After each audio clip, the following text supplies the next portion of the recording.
عليكم ورحمة الله وبركاته. الحمد لله والصلاة والسلام على من لا نبي بعده من الشيطان الرجيم. بسم الله الرحمن الرحيم.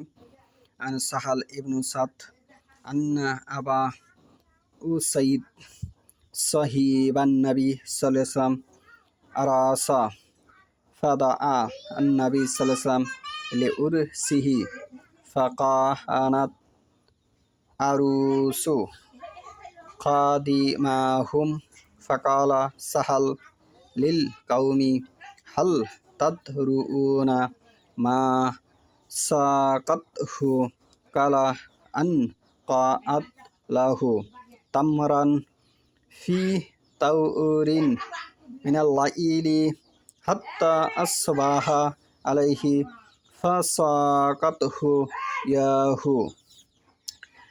আজকের বক্তব্যের বিষয় হলো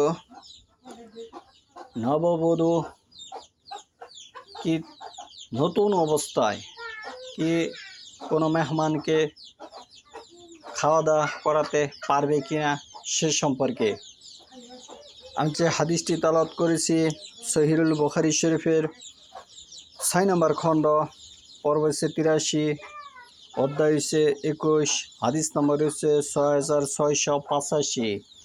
এখানে আমার একটি কথা উল্লেখযোগ্য, আসমানের নিচে কোরআনের পরে সর্বশ্রেষ্ঠ গ্রন্থ হচ্ছে সহিহুল বুখারী শরীফ কিতাবুল তিসা, যেটি ইন্টারন্যাশনাল বুখারী শরীফ। এটি দেওবন্দের বানানো কোনো হাদিস নয়। কিতাবুল তিসা এটি দেওবন্দের বানানো কোনো বুখারী শরীফ নয়। কিতাবুল তিসা এটি এমন একটি গ্রন্থ যেখানে মানুষের মতামতকে অপেক্ষা করে সরাসরি রাসূলুল্লাহ সাল্লাল্লাহু আলাইহি ওয়াসাল্লামের কথা এই গ্রন্থে আনা হয়েছে। এই হাদিস সম্পর্কে যে বোঝে সে অবশ্যই জানে এর মান মর্যাদা কতটুকু। কিন্তু একটি কথা দুঃখের সাথে আমার বলতেই হয়, পৃথিবীর বুকে একটি ধর্মীয় যেটি আহলুল হাদিস হিসাবে সারা পৃথিবীর মানুষ চিনে থাকে, যে তারা মোটামুটি সঠিক হকপন্থীর উপরে আছে, কিন্তু তারা এই হাদিসের যে একটি ওখানে কিছু নামদারি আহলুল হাদিস কথিত নামদারি আহলুল হাদিস গোত্রীয় মাযহাবী দল বেরিয়েছে, যারা সুন্নতের বিরোধিতা করে। সুন্নতের বিরোধিতা করে মানে 6685 নম্বর হাদিসের তারা বিরোধিতা করে। কিভাবে? সাহাল ইবনু সাদ রাদিয়াল্লাহু আনহু বর্ণিত যে রাসূলুল্লাহ সাল্লাল্লাহু আলাইহি ওয়াসাল্লামের সাহাবী আবু উসাইদ রাদিয়াল্লাহু আনহু বিবাহ করলেন। তার ওলিমায় রাসূলুল্লাহ সাল্লাল্লাহু আলাইহি ওয়াসাল্লামকে দাওয়াত করলেন। তার ওলিমায় রাসূলুল্লাহ সাল্লাল্লাহু আলাইহি ওয়াসাল্লামকে দাওয়াত করলেন। আর তখন তার নব বিবাহিতা স্ত্রী তাদের খেদমত করছিলেন। নব বিবাহিতা স্ত্রী তার খেদমত করেছিলেন। কিন্তু বর্তমানে কথিত নামদারি আহলুল হাদিস কিছু নামদারি অজ্ঞ যারা স্ত্রীদেরকে এমনভাবে রাখে, তারা মনে করে তার পিতা তার স্ত্রীদেরকে দেখলে নাকি পাপ হবে, তার ভাই তার স্ত্রীকে দেখলে নাকি পাপ হবে।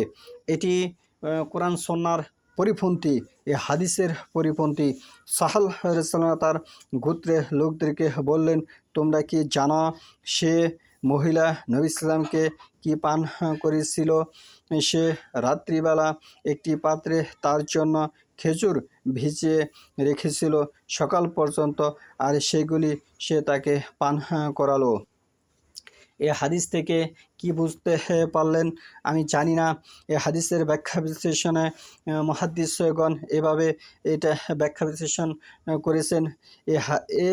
এ থেকে বোঝা গেল নববিবাহিতা স্ত্রী ওলিমার দাওয়াতে পর্দা অবলম্বন করে মেহমানদেরকে খাদ্য খাওয়াতে পারবে।